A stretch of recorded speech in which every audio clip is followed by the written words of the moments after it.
Rádio França Internacional.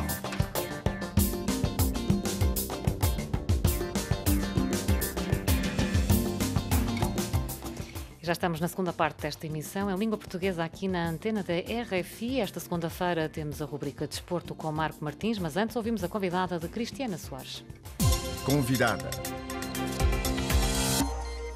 No tradicional desfile de 9 de maio, que assinala a vitória sobre a Alemanha nazi em 1945, Vladimir Putin sublinhou que é um dever do povo russo evitar que se repita o horror de uma guerra mundial. Na Praça Vermelha, em Moscovo, perante milhares de soldados, o chefe de Estado russo afirmou que as tropas russas e as milícias de Donetsk e Lugansk lutam pela pátria e ressalvou que o exército combate na Ucrânia para defender a pátria de uma ameaça inaceitável do país vizinho apoiado pelo Ocidente.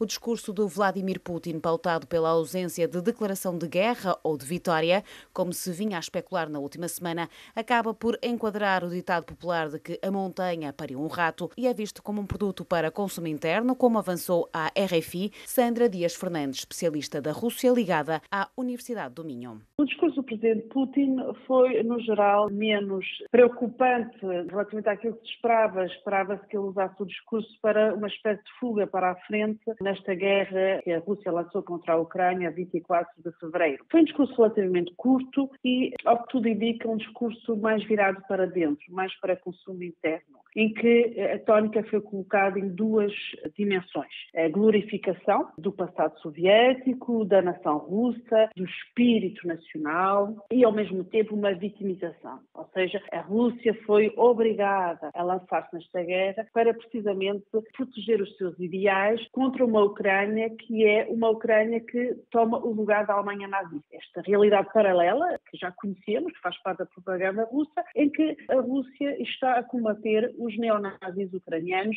e está também, e isso foi dito pelo presidente Putin, a Rússia teve que antecipar um ataque que de qualquer forma viria de uma Ucrânia neonazi que se estaria a nuclearizar. Também aqui uma tónica sobre a russofobia, a Rússia vítima no palco internacional e obrigada a responder a essas agressões e faltas de reconhecimento.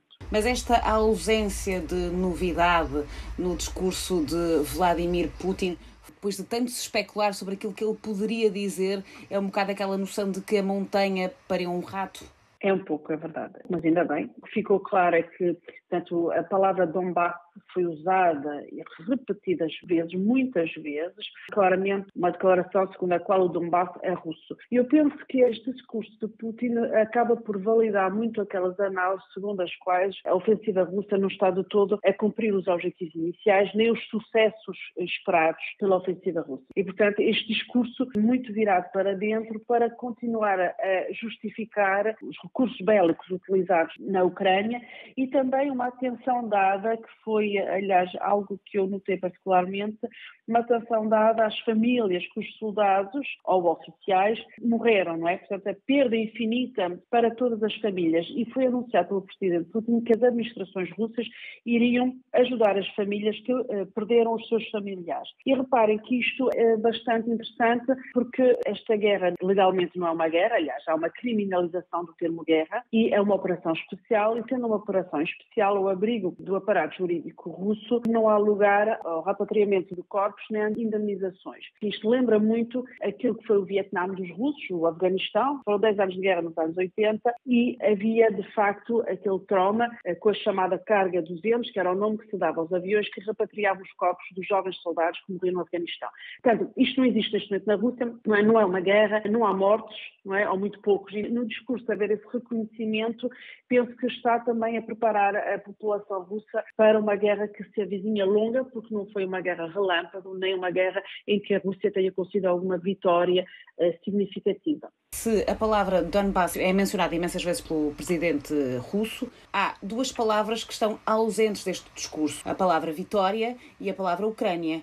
Porquê? Há uma leitura que nós podemos fazer deste lado, essa leitura precisamente dos resultados não terem sido aqueles que a Rússia esperava, é muito centrado para dentro, é muito centrado sobre o espírito nacional russo. Realmente, Putin podia ter apresentado a vitória que quisesse, não é? A máquina de propaganda está de tal forma gigantesca que Putin poderia muito bem ter apresentado Mariupol, podia ter apresentado alguns flancos da guerra como um sucesso. Não fez. Portanto, daqui esperamos outros desenvolvimentos. Seria expectável, por exemplo, que fosse, enfim, declarado algo mais contundente relativamente ao Donbass, porque não é? Um referendo para a anexação, não é? Para fazer parte da Rússia, como foi feito na Crimeia, e nada disto, de facto, surgiu. Surgiu mesmo a glorificação do esforço nacional passado russo e do esforço nacional atual, e neste aspecto de regresso ao futuro, que é claramente um emaranhado de argumentos para fazer crer que a guerra que a Rússia está a combater em 2022 é comparável